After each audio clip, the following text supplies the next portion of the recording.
Who sat at my table? The evening had been uneventful, or so I thought. A corporate dinner at a sleek downtown restaurant, full of polite smiles and clinking glasses, left me drained but satisfied. It was one of those nights where you simply want to slip out of your heels, pour yourself a glass of wine, and savor the silence of home. I arrived late, the house dark, my mind still replaying fragments of conversations from earlier. Dropping my purse onto the kitchen counter, I reached for my phone. I had barely touched it all evening. A string of notifications awaited me, but one stood out immediately. A series of photos in my gallery that I hadn't taken. First, I thought it must be some kind of glitch. But as I swiped through the images, my stomach dropped. The photos were selfies of a woman I didn't recognize. She was sitting in my kitchen, at my table. Her smile was wide, playful, almost taunting. I recognized the background, the vase of lilies I'd placed on the counter just yesterday, the antique clock that hung on the wall, even the half-empty bottle of wine that I hadn't yet opened. I stared at the images, my fingers trembling. The timestamp showed they had been taken earlier that evening, while I was at dinner. She had been here, in my house. At first, I told myself there had to be an explanation. Maybe it was a prank or a mix-up. But deep down I knew better. I glanced around the kitchen, suddenly hyper-aware of every detail. My keys still hanging by the door. The faintest hint of perfume in the air, not mine. I sank into the nearest chair, the room spinning as I tried to process it. Who was she? How did she get in? And most haunting of all, why was she here? The next day, I confronted my partner, James. He was the only one with access to the house besides me. Who was in my house last night? I asked, my voice icy, holding back the storm brewing inside me. James's brow furrowed in confusion, or at least an excellent imitation of it. What are you talking about? I showed him the photos. His reaction was quick, too quick. A flicker of something flashed across his face before he forced a laugh. I have no idea who that is, Kate. Maybe someone hacked your phone. The explanation was ridiculous, insulting even, but I nodded. Maybe, I murmured, though my gut told me otherwise. His nonchalance, the way he avoided my gaze, it all pointed to one conclusion. James knew more than he was letting on. That night, while he slept, I began my investigation. The security cameras. I had almost forgotten about them in my initial panic. I scrolled through the footage, my pulse racing as I watched the playback. There she was. The woman from the photos. She arrived shortly after I left for dinner, using a key to unlock the door. She moved through the house with familiarity, pausing to pour herself a glass of wine, slipping her shoes off as if she owned the place. Then James appeared in the frame. He greeted her with a kiss, pulling her into his arms with a familiarity that turned my stomach. They sat at my table drinking, laughing. At one point, she got up, wandered into the living room, and returned wearing one of my robes. I slammed the laptop shut, bile rising in my throat. The betrayal was so brazen, so calculated. He had brought her here, to our home, used my space, my things, as if I were nothing more than an afterthought. The next few days were a blur of emotions. Anger, heartbreak, disbelief. James didn't suspect that I knew, and I used that to my advantage. I became colder, more distant, quietly gathering evidence. The woman had left behind subtle traces of herself. A forgotten hair tie on the bathroom counter, a faint smudge of lipstick on a glass. Each discovery felt like a knife to the heart. Finally, I confronted him.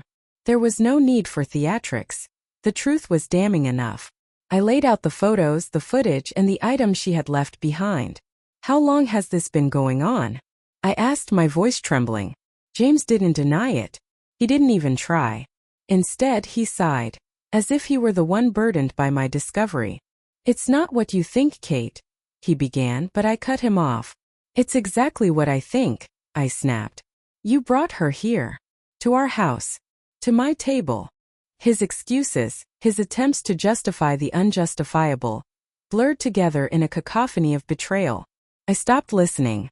There was nothing he could say that would erase what he had done. That night I packed a bag and left. The house, once my sanctuary, felt tainted, haunted by their presence. I stayed with a friend, leaning on her as I began the process of unraveling my life with James. Months later, I sold the house. It was painful but necessary. I couldn't bear to live in a place that had been the stage for such a betrayal. Starting over was hard, but it was also liberating. I reclaimed my life piece by piece, finding strength in the knowledge that I deserved better. Even now, I can't look at a dining table without thinking of her, sitting there smiling for the camera, so brazen and confident. But I remind myself that she and James didn't break me. They revealed the cracks in something I thought was solid. And for that, I'm grateful. I learned to value myself more than I ever had before. And as for who sat at my table, it no longer matters. Because it's mine again in every way that counts. The days after I left were heavy with silence. Every sound seemed amplified. The hum of a car engine outside. The creak of the old wooden stairs in my friend Laura's house where I was staying. I spent hours staring at the walls, my thoughts looping endlessly around the same questions. How had I missed the signs? Was I so blinded by love, or maybe complacency, that I didn't see what was happening right under my nose? Laura was kind, giving me space when I needed it and quietly refilling my coffee cup when I sat at her kitchen table for hours, unable to speak. She didn't press for details, but I knew she was curious. Finally, one evening I told her everything. The photos, the footage, the realization that James had been betraying me for months, maybe longer. Her reaction was fierce, protective. "He's a coward," she spat, pacing the room. "To do that to you, Kate. It's unforgivable. And in your own home? God, I just want to." She clenched her fists, her words trailing off as she struggled to contain her anger. But it wasn't her anger I needed. It was mine. I spent the next week combing through every corner of my life, looking for pieces of James that I could erase.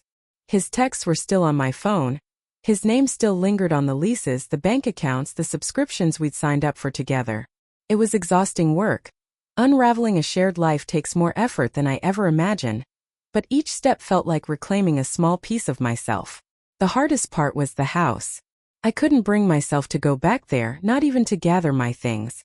I asked Laura to help me hire movers, giving them a detailed list of what to pack and what to leave behind. The furniture James had picked out, the gifts he'd given me, anything that reminded me of him, it all stayed.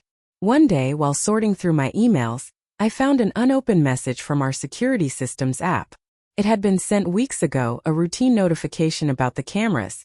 I hesitated, then opened it.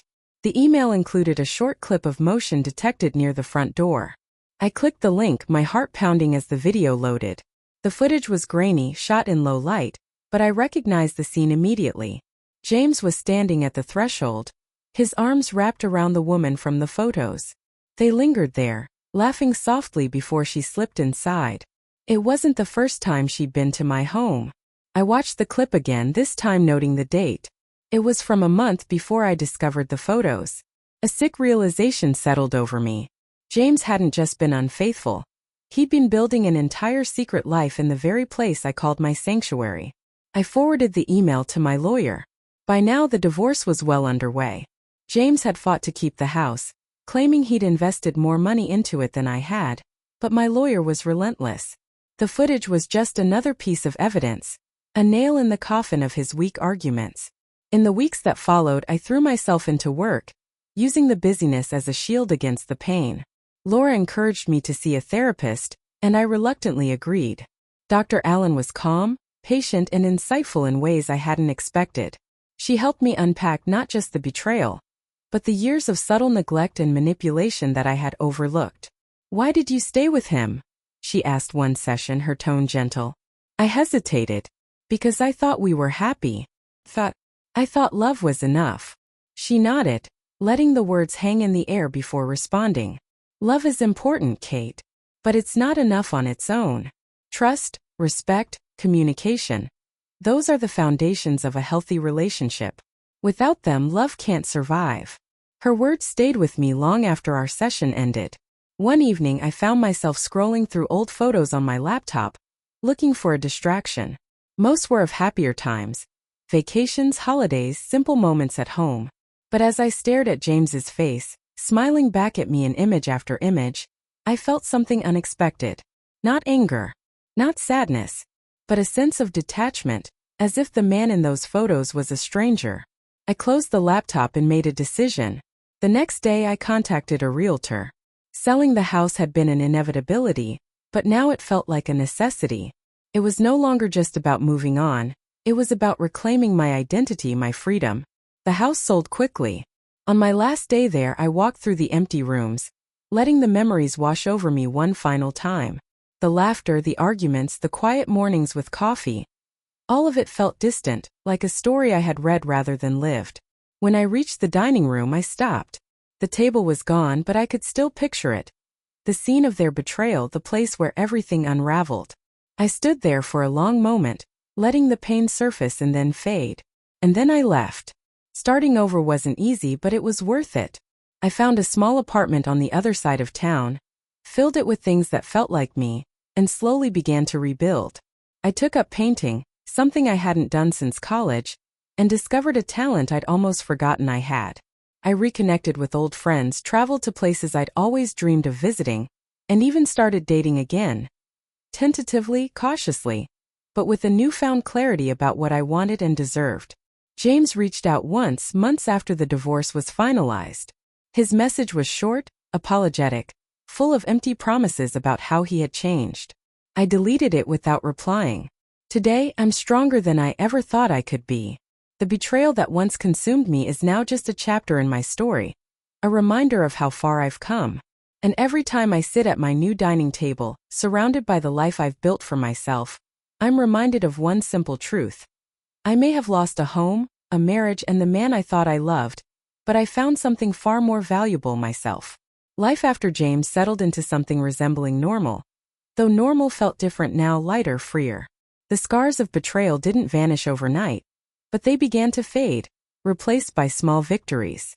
Each time I laughed without bitterness, made a choice without second-guessing myself, or simply woke up without feeling the weight of everything that had happened, I knew I was healing. One of the biggest changes came unexpectedly. I had taken up painting as a way to distract myself, filling canvases with bold strokes of color that mirrored the chaos and transformation I was experiencing. At first, it was just for me, a private outlet for emotions I couldn't always articulate. But when Laura saw one of my pieces, she insisted I show it to a friend of hers who ran a small gallery downtown. I was hesitant at first, but her enthusiasm was contagious. The next week, I nervously walked into the gallery with 3 paintings wrapped in brown paper. The owner, a warm, sharp-eyed woman named Claire, studied them in silence before breaking into a smile. "These are incredible," she said. "Raw, honest, full of emotion. I'd love to feature them in our next exhibit." The opening night of the exhibit was surreal. Standing in a room full of strangers, listening to them discuss my work as if they had known my story, felt both terrifying and exhilarating. One man, an older gentleman with a kind face, approached me as I stood near the largest painting, a chaotic swirl of blues and reds that I'd painted during one of my darkest nights after leaving James. "This one," he said, gesturing to the painting. "It's powerful. Feels like losing something but also finding yourself. Am I close?" I smiled, taken aback by how closely he'd captured what I had felt while creating it. "That's exactly it," I said. As the night went on, I realized something profound. The betrayal, the pain, the heartbreak. It had all transformed into something tangible, something that resonated with others. It no longer felt like a weight I had to carry alone. The success of that first exhibit led to more opportunities. Soon I was spending most of my time in my studio, losing myself in the rhythm of creation. My work became known for its emotional depth, and I started receiving commissions from people who wanted pieces that spoke to their own stories. It was fulfilling in a way I hadn't experienced before, a reminder that even in the wake of destruction, beauty could emerge. Of course, not everything was perfect. There were still moments when the past crept in, like the time I ran into James at a coffee shop. It had been over a year since I'd seen him, and I was startled by how little he resembled the man I had once loved. He looked ordinary. The power he'd once held over me was gone, replaced by a sense of indifference I hadn't expected. "Kate," he said, his voice tinged with surprise. "It's been a while." "It has," I replied evenly, offering a polite smile. We exchanged a few meaningless pleasantries. "How have you been? What are you up to these days?" But I kept the conversation short. I had no desire to revisit the past or offer him any window into the life I had built without him. As I walked away, I felt a sense of closure. Whatever hold James had on me had been broken. My career continued to thrive, and so did my personal life. I met someone new, Ethan. A quiet, thoughtful man who approached life with a kind of steadiness that felt foreign but welcome. We met at an art event and our connection was immediate, though I was careful not to rush into anything. Ethan was different from James in every way that mattered. He listened without judgment, supported my work without a trace of envy, and never made me feel like I had to shrink myself to fit into his world. When I finally told him about what had happened with James, he didn't flinch or try to fix it. He simply held my hand and said, "I'm glad you're here now." Our relationship grew slowly, built on trust and mutual respect. For the first time in years I felt safe, not just with someone else but with myself. I no longer doubted my instincts or ignored my needs. I had learned to recognize red flags and set boundaries, skills I hadn't realized I lacked until it was too late with James. As the years passed, the events that once felt like the defining moments of my life began to recede into the background. They were still a part of my story, but they no longer controlled the narrative. I had taken ownership of my life in a way I never had before, and the rewards were richer than I could have imagined. One evening, as Ethan and I sat on the porch of our new home, a cozy craftsman surrounded by wildflowers, I reflected on how far I had come. The betrayal that had once consumed me felt like a distant memory, a shadow of a life I no longer recognized. "Penny for your thoughts?" Ethan asked, handing me a glass of wine. I smiled, taking the glass and leaning into him. "Just thinking about how strange life is, how it can shatter you, but then give you something even better in return." He kissed the top of my head. "You deserve every bit of good that's come your way, Kate. And then some." As the sun dipped below the horizon, painting the sky in shades of orange and pink, I felt an overwhelming sense of peace. Life had tested me in ways I hadn't anticipated, but I had emerged stronger, more confident, and more certain of my worth. And for the first time in a long time, I knew without a doubt that I was exactly where I was meant to be. The years rolled by, and the life I had rebuilt for myself became a quiet testament to resilience. I rarely thought of James anymore. The sharp edges of his betrayal had dulled, replaced by a vague, indifferent acknowledgement that he had once been a part of my life. What had once been an open wound was now a faint scar, a reminder, but no longer a source of pain. Ethan and I grew closer with each passing year. We took things at our own pace, unhurried and deliberate, weaving our lives together with care. He understood me in ways I hadn't thought possible, not because we were alike in every way, but because he listened, truly listened, and never made me feel like my emotions were a burden. One day, while rummaging through an old box of keepsakes, I stumbled upon a small stack of photographs. They were from my life before Ethan, before the house was sold, before the night spent questioning everything I thought I knew about love and trust. My fingers paused on one particular photo, a snapshot of the dining room in my old home, taken on a sunny afternoon. The table was set for dinner, sunlight streaming through the window. It looked so serene, so ordinary. For a moment I was back there, standing in that room, blissfully unaware of what would unfold. It was strange to think that I had once loved that table, that house, that life. I stared at the photo, waiting for some flicker of anger or regret to surface, but all I felt was gratitude for the woman I had become since then. I set the photo aside, closed the box, and went back to the present, where my life was no longer defined by shadows of the past. Ethan noticed the shift in me before I even said anything. "You seem lighter today," he remarked over breakfast, his eyes crinkling in that way that always made me smile. "Just realizing how far I've come," I said, reaching across the table to squeeze his hand. He didn't need me to elaborate. That was one of the things I loved most about him. His ability to understand without prying, to support without pushing. The years brought more change, as they always do. I held my first solo art exhibit in New York, a milestone I once would have thought impossible. The gallery was packed, the air buzzing with excitement as people moved from painting to painting, their voices a low hum of admiration and curiosity. Claire, the gallery owner who had first believed in me, introduced me to a collector who wanted to purchase 3 of my largest works for a permanent display. After the exhibit, Ethan surprised me with a weekend trip to a small coastal town. We walked along the beach, our hands intertwined, the sound of waves crashing against the shore soothing and rhythmic. As the sun set on the second evening, he pulled me close and whispered, I've been waiting for the right moment to ask you this. My heart skipped a beat as he reached into his pocket and pulled out a small box. Inside was a simple, elegant ring, the kind of understated beauty that perfectly matched who we were together. Kate, he said, his voice steady but full of emotion. I've never met anyone like you. You've shown me what it means to love and be loved, to build something real and lasting. Will you marry me? Tears filled my eyes as I nodded, unable to speak for a moment.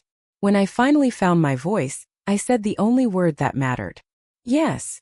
Our wedding was small and intimate, held in the backyard of our home. Laura was my maid of honor, and Ethan's best friend Mark served as his best man. The ceremony was simple but deeply personal, every detail a reflection of the life we had built together. As we exchanged vows, I felt a profound sense of peace. This wasn't a fairy tale. It was real, honest, and hard-earned. And that made it all the more beautiful. Married life brought its own challenges and joys, but we faced them together, always anchored by the lessons we had learned in our individual journeys. When we decided to start a family, it wasn't without hesitation. I worried about whether I could balance my art, our relationship, and the demands of parenthood. But Ethan's unwavering support gave me the courage to take that step. Our daughter Lily was born on a crisp autumn morning. Holding her for the first time, I felt a love so fierce and overwhelming that it brought tears to my eyes. She had Ethan's eyes and my stubborn streak, a combination that kept us on our toes as she grew. Parenthood changed us in ways I couldn't have predicted. The sleepless nights, the endless questions, the joy of watching her discover the world. All of it brought us closer. I often found myself painting late at night, inspired by the quiet moments of our new life. Ethan reading to Lily in the soft glow of her nightlight, the way her laughter echoed through the house, the simple beauty of a family dinner. As the years passed, my career continued to flourish.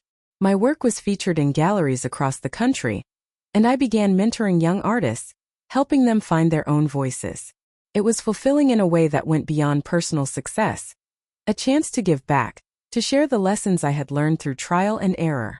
But no matter how busy life became, I always made time for what mattered most. Evenings spent with Ethan and Lily, exploring new places together, or simply sitting around the table sharing stories of our day. That table, the one Ethan built himself as a wedding gift, became a symbol of everything I had gained. Love, trust, and a sense of belonging I once thought I'd lost forever. There were still moments when the past crept in, uninvited but no longer unwelcome. Occasionally, I would see something that reminded me of James or that old life. A fleeting image in a film, a familiar phrase spoken by a stranger. But instead of pain, those memories brought clarity.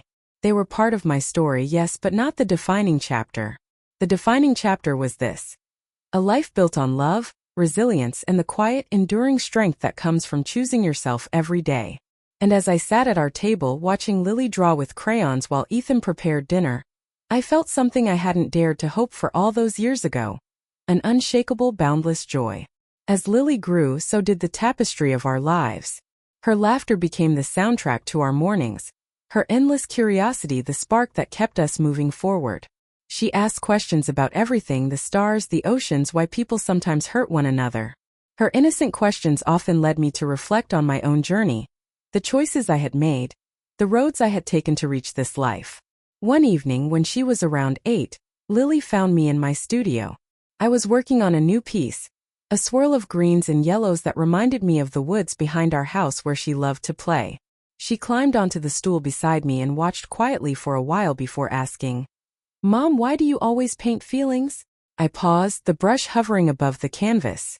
It wasn't a question I had ever thought to answer, not even for myself. "Because feelings are like stories," I said slowly, turning to meet her wide, curious eyes. "Sometimes when you can't find the right words to tell them, you show them instead." She nodded as if this made perfect sense, then reached for a spare brush. "Can I help?" "Of course," I said, handing her a palette. She dipped her brush into the yellow paint and began adding small, deliberate strokes to the canvas. Watching her, I felt a swell of pride and something deeper: gratitude for the life we had created together. Ethan joined us a few minutes later, leaning in the doorway with a mug of tea in his hand. "Looks like I've got 2 artists in the family now," he said with a smile. I laughed. "Careful, she might put us both out of business." Lily beamed, unaware of the weight of those words, of how much her presence had already changed our world for the better. The studio became our shared space over the years. Lily spent countless afternoons there, experimenting with colors and shapes, while I worked on pieces for upcoming exhibits. Ethan often joined us, reading or sketching plans for his woodworking projects. He had taken up carpentry as a hobby after we moved into our house, and his creations, tables, shelves, intricate carvings, filled our home with warmth and character. One day, when Lily was around 12, I found her sitting at the kitchen table, staring at an old photo album she had pulled from a box in the closet. She looked up as I entered the room, her expression serious. "Mom, who's this?" She pointed to a photo I hadn't seen in years, a picture of James and me at a Christmas party, taken long before everything fell apart. I hesitated, unsure how much to say. "That's someone I used to know," I said carefully, sitting down beside her. "Was he your friend?" she asked, tilting her head. I took a deep breath. "He was someone I cared about a long time ago. But things didn't work out, and we went our separate ways." Lily seemed to consider this for a moment, then nodded. "Like when a story has a sad ending, but you can still write a new one?" Her words caught me off guard, their simplicity cutting through the layers of complexity I had always attached to my past. "Exactly," I said, pulling her into a hug. "That's exactly what it's like." As the years went on, the distance between me and that old life grew wider. The house I had once shared with James was sold to a young family who sent me a kind letter after the closing, telling me how much they loved the space. The dining table where so much had unraveled was replaced by Ethan's hand-built table, a symbol of the love and trust we had forged. My art evolved, too. What started as a way to process pain became a celebration of resilience, a reflection of the joy and beauty I found in the everyday. My work gained recognition beyond what I had ever imagined, leading to opportunities to travel and collaborate with other artists around the world. But no matter how far I went or how busy life became, home was always my anchor. Ethan, Lily, and I created rituals that kept us grounded. Sunday morning pancakes, family hikes in the woods, quiet evenings by the fire. Those moments were the heart of our lives, the foundation on which everything else was built. Lily's teenage years brought their own challenges, as they always do. There were moments of rebellion, arguments over curfews, and the occasional slammed door. But there were also quiet talks late at night, her head resting on my shoulder as she confided her hopes and fears. One evening during one of those talks, she asked me something that took me by surprise. "Mom, do you ever think about the people who hurt you? Do you ever wonder what happened to them?" I considered her question carefully before answering.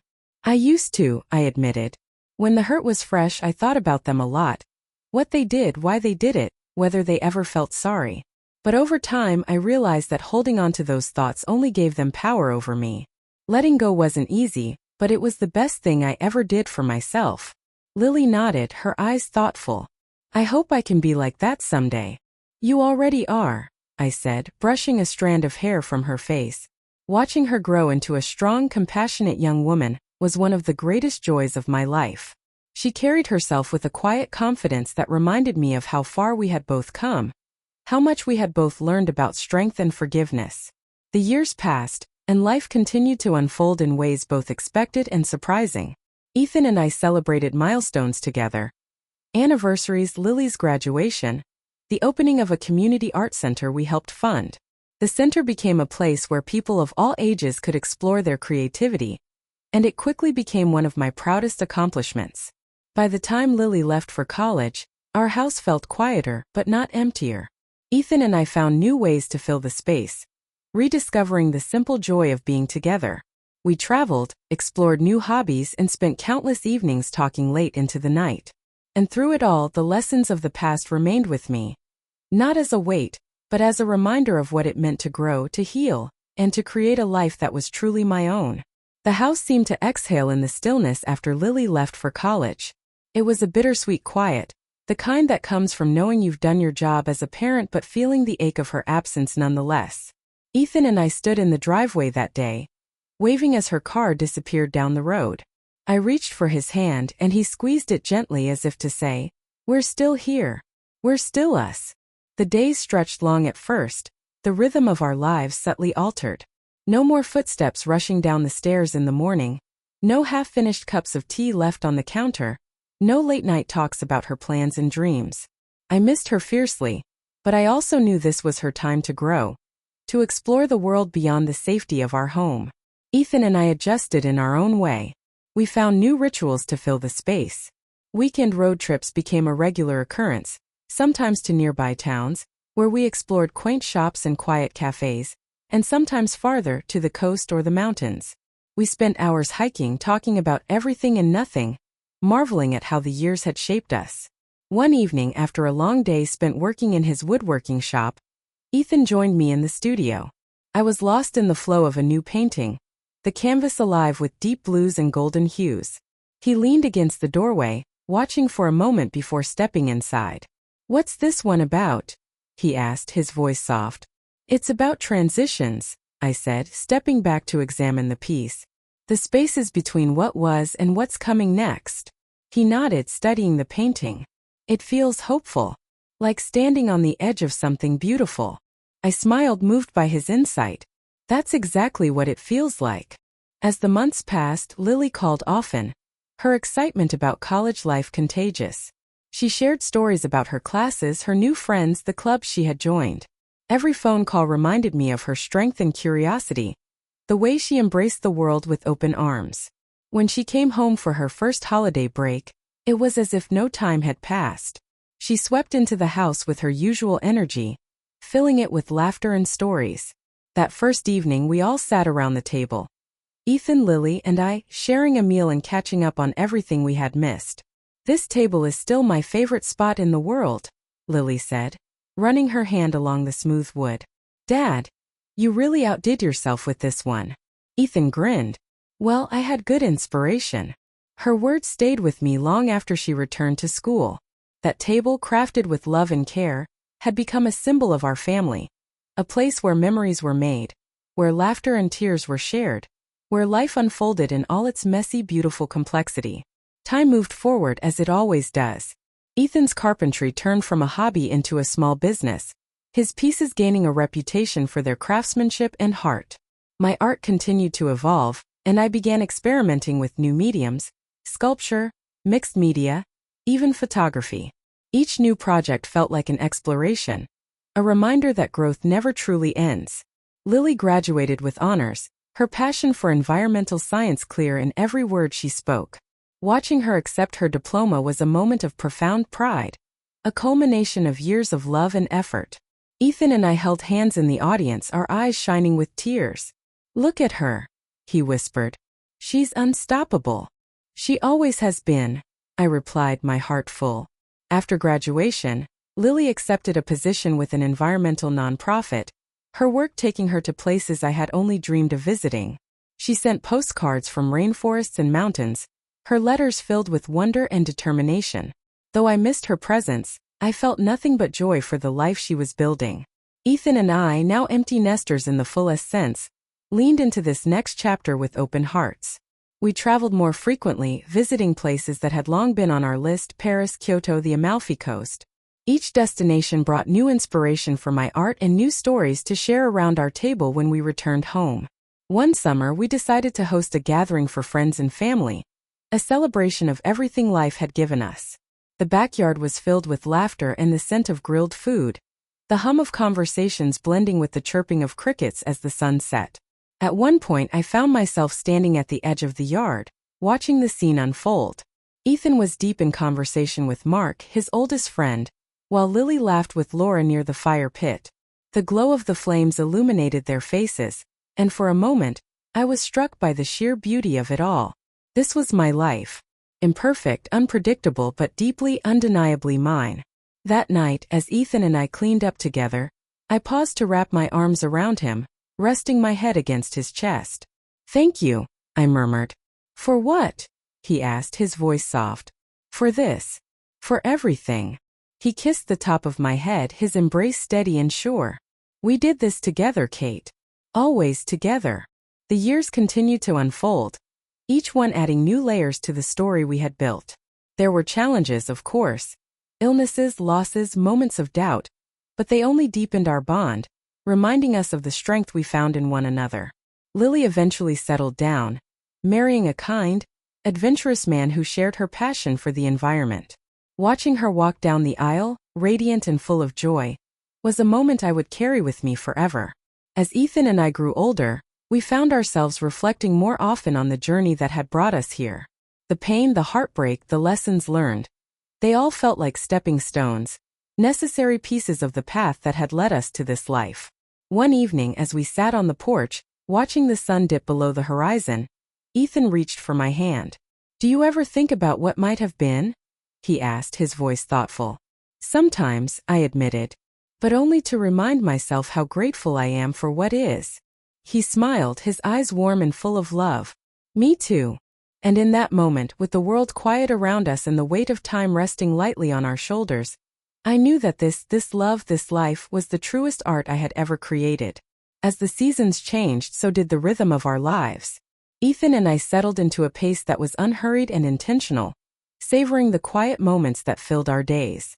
The mornings became my favorite time, with the sun filtering through the kitchen window as we shared breakfast and talked about nothing in particular. Sometimes he would bring me wildflowers from the garden, a small but meaningful gesture that never failed to make me smile. Lily visited often, her presence always a whirlwind of energy and excitement. She'd arrive with stories of her travels, photos of the projects she was working on, and a bag of her favorite pastries from the bakery she had discovered in her city. Every visit felt like a reunion, a chance to reconnect and catch up on the small details of her life. One summer, she announced that she and her husband, Adam, were expecting their first child. The news filled our home with a kind of joy that I hadn't felt in years, a new chapter beginning in the story of our family. Ethan and I immediately began planning ways to support her, from offering to babysit to crafting a crib in his workshop. The months flew by, and soon Lily was holding a tiny pink-faced bundle in her arms. Her daughter, Grace, was perfect in every way, her wide eyes curious about the world, her tiny fingers curling around mine when I held her for the first time.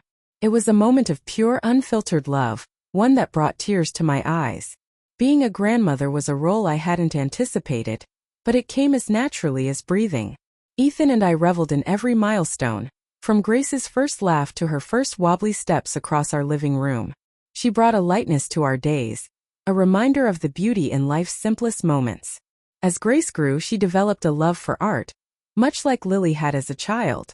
She'd sit with me in the studio, her small hands eagerly clutching crayons and brushes, her face scrunched in concentration as she filled pages with vibrant colors. I kept every one of her creations, storing them in a box labeled Grace's Masterpieces, knowing that each one was a treasure. Ethan, too, found his role as a grandfather deeply fulfilling. Grace adored him, following him into his workshop and mimicking his every move as he worked on his projects. He built her a miniature table and chairs, perfectly sized for her, and she insisted on having tea parties there every time she visited. Our lives became a tapestry of family gatherings, quiet evenings, and shared projects. The house that had once felt so big and empty after Lily left was now filled with the sounds of laughter and the pitter-patter of tiny feet.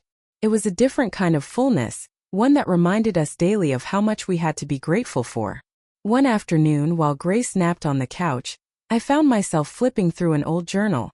It was one I had kept during the difficult years after leaving James, its pages filled with raw, unfiltered thoughts. As I read, I was struck by how far I had come, not just in terms of the life I had built, but in the person I had become. The anger and sadness that had once consumed me were long gone, replaced by a deep sense of peace and contentment. Ethan found me later, sitting on the porch with the journal in my lap. He sat beside me, his presence as steady and comforting as ever. "What's on your mind?" he asked, his voice soft. "Just thinking about the past," I said, closing the journal and resting my head against his shoulder. "And how grateful I am for the present." He kissed my temple, his hand finding mine. "We've come a long way, haven't we?" "We have," I agreed. "And I wouldn't change a thing." The years continued to pass, bringing their own joys and challenges. Grace grew into a bright, curious child, her love for art and nature a constant source of inspiration. Lily and Adam thrived in their roles as parents, balancing their careers with the demands of family life. Watching them navigate this new phase of life with grace and determination filled me with pride. Ethan and I, now in our 60s, found new ways to embrace the passage of time. We took up gardening, turning our backyard into a vibrant oasis of flowers, vegetables, and herbs. We spent hours tending to the soil, our hands dirty but our hearts full, finding solace in the rhythm of nature. One day, as we sat in the garden, enjoying the fruits of our labor, Ethan turned to me with a thoughtful expression. "You ever think about writing it all down?" he asked. "Writing what down?" I replied, tilting my head. "Your story," he said simply. "The life you've lived, the things you've overcome, the beauty you've created. I think people would find it inspiring." The idea lingered in my mind long after that conversation. I wasn't sure where to begin or how to capture the breadth of everything I had experienced, but the thought of sharing my journey felt meaningful. Over the next year, I began piecing together a memoir, weaving together the highs and lows, the lessons learned, and the moments that had shaped me. When it was finally finished, Ethan was the first to read it. He stayed up all night, his eyes scanning the pages with a mix of concentration and emotion. When he closed the book in the early hours of the morning, he looked at me with tears in his eyes. "It's beautiful, Kate," he said. "Every word." The memoir was published a year later, its reception beyond anything I had expected. Letters poured in from readers who saw themselves in my story, who found hope in the resilience and love that had carried me forward. Sharing my journey with the world became one of the most fulfilling experiences of my life, a reminder that even the hardest chapters could inspire others. As I looked back on the decades that had passed, I felt nothing but gratitude. Gratitude for the love I had found, the family I had built, and the life I had created from the ruins of heartbreak. The journey hadn't been easy, but it had been worth every step, every tear, every moment of doubt. And as Ethan and I sat together on the porch, watching the sun dip below the horizon once more, I knew that the story of my life was still being written, one quiet, beautiful moment at a time. As the years stretched into decades, the seasons of our lives ebbed and flowed like the tides. Grace grew into a remarkable young woman, her curiosity and kindness shaping the world around her. She followed in her mother's footsteps, pursuing a career dedicated to the environment, but her love for art never faded. We often joke that the creative spark must have skipped generations to land so strongly in her. But in truth, it was a joy to see her carry that legacy forward. Lily and Adam continued to build a life full of meaning and love, their bond as strong as ever. They visited us often, and those visits became the highlights of our days, filling the house with laughter and life. Ethan and I cherished the role of grandparents, taking Grace on adventures and teaching her the simple joys of gardening, crafting, and exploring the world through a lens of curiosity and care. As we entered our 70s, the pace of life slowed, but it didn't lose its richness. Ethan's hands grew more weathered, the years of woodworking leaving their mark, but he still found joy in creating, crafting smaller, intricate pieces that became heirlooms for the family. My art evolved yet again, taking on a softer, introspective quality as I explored themes of memory and legacy. One summer evening, as we sat on the porch watching fireflies dance in the fading light, Ethan reached for my hand. His grip was weaker now, his strength tempered by time, but the warmth and love in his touch were as steady as ever. "Do you remember?" he began, his voice carrying the weight of years. "When we sat here after Lily left for college and talked about how far we'd come?" I nodded, a smile tugging at the corners of my lips. "Ido, it feels like a lifetime ago." "It was," he said softly, his eyes meeting mine. "And what a lifetime it's been."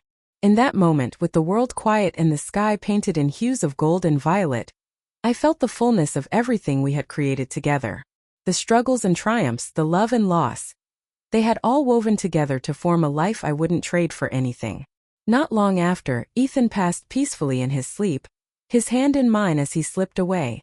The grief was deep and all-encompassing, but it was tempered by the gratitude of having shared so many beautiful years with him. In the days that followed, the house felt impossibly empty, the silence a stark reminder of his absence.